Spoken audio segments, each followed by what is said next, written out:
on Saturday, March 2nd.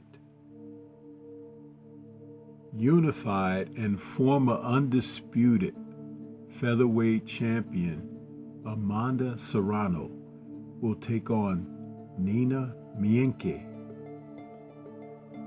in defense of her titles from her home country of San Juan, Puerto Rico.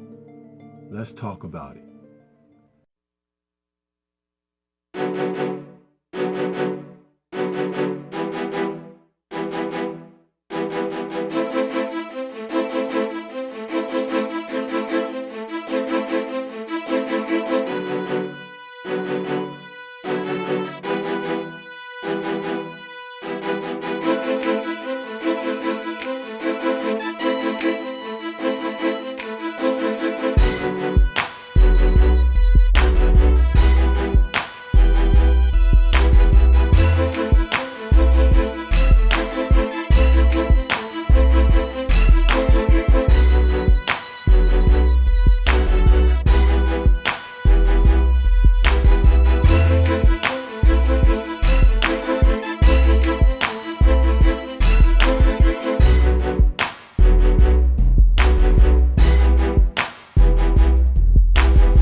You've got to give it up for Amanda Serrano, the real deal. Former undisputed featherweight champion, now unified featherweight champion, as she defends her titles this coming Saturday, March 2nd, and in a special promotion that will again see 12 3-minute rounds, as this fighter, nicknamed the real deal, goes out there to show that she can compete as well as her opponents can compete at the highest levels of the sport, and show that there's a reason and a necessity for fighters to be able to be in a position to produce their best. This fight will be taking place in San Juan, Puerto Rico, a place where Amanda wants to give back to her community, and they will come out in support in abundance. She'll be bringing her current record of 46 wins, 2 losses, 1 draw, and 30 KOs up against Nina Meinke's 18-3 record with 4 KOs.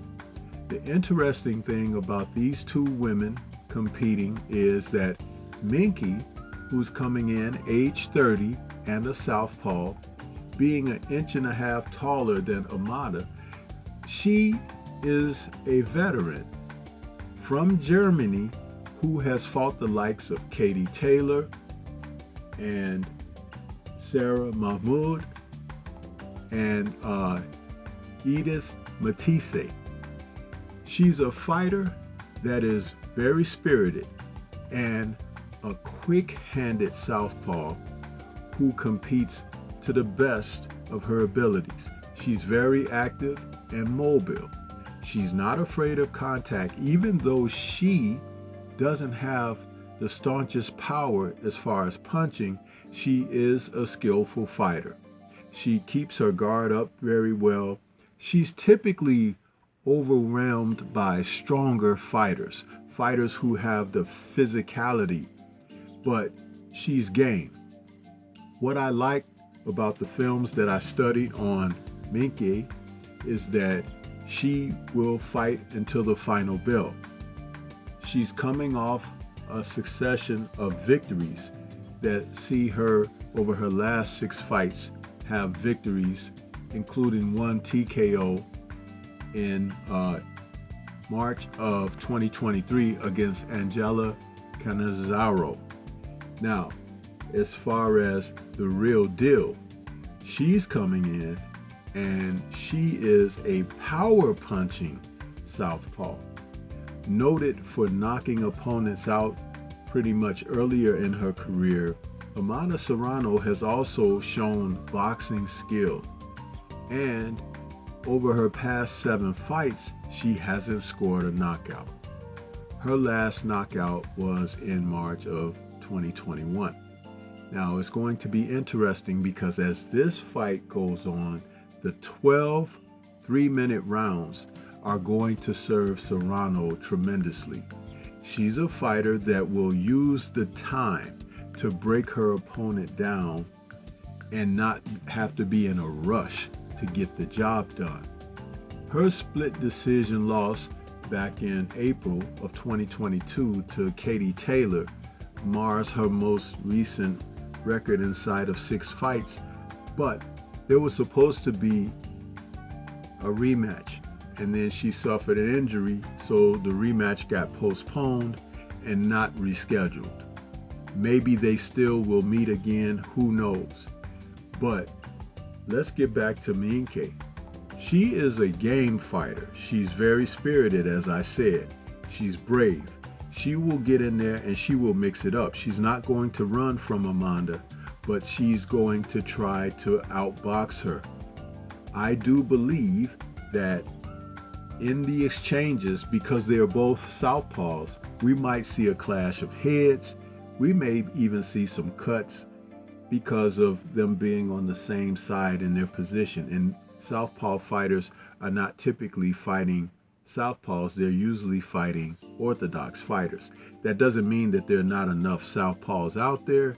It's just that a southpaw is more inclined to be facing off against an orthodox fighter rather than another southpaw. These 2 women will mix it up, I'm sure. And in the 12 3-minute rounds, we'll get a chance to see the complete arsenal of the real deal, who is always in there on a seek and destroy mission. The fact that she was able to get her promoter to make this a 12 3-minute round bout speaks tremendously of her ambitions and where she wants to lead women's boxing going forward. Spartan Boxing is her promoter, and this is the reason that she gave up the WBC title, because they didn't want to sanction 12 3-minute rounds for women's boxing. So here we are with Amanda being a pioneer in the sport. Now, when we look at Nina Meinke, she is spirited enough to come in and participate in this type of fight.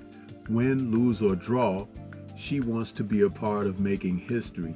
And what better fighter to make it with than the legendary Amanda Serrano, who is bringing so much to the fight. And at the age of 35, she's starting to get older, but the experience factor will be in her favor tremendously.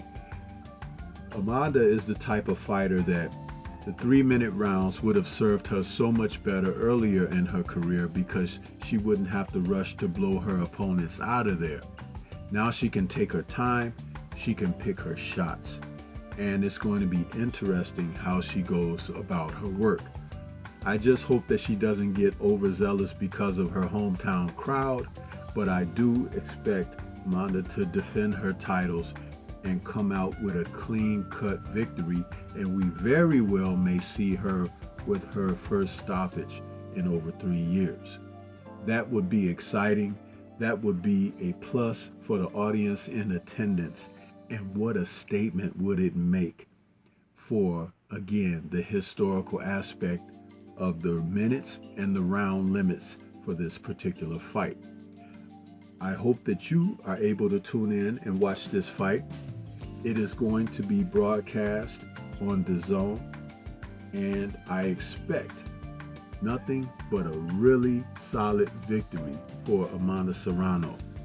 And as a bonus, on the undercard in the co-main will be Jake Paul, who has done a tremendous job in assisting Amanda Serrano raise her level of promotion and popularity in the sport. Jake has done a tremendous job with that. He has helped fighters in the past and done some tremendous good things. I expect some great things out of this card. Tune in. This is Stormy B-Man. Shout out to the mighty LDBC and Liberated Perspective, a third eye view of the world. For more content such as this, please like, comment, subscribe, and share. Let me know after you've watched the fight what you think about Amanda Serrano and what should be next. Peace to everyone out there, and everyone please remain safe.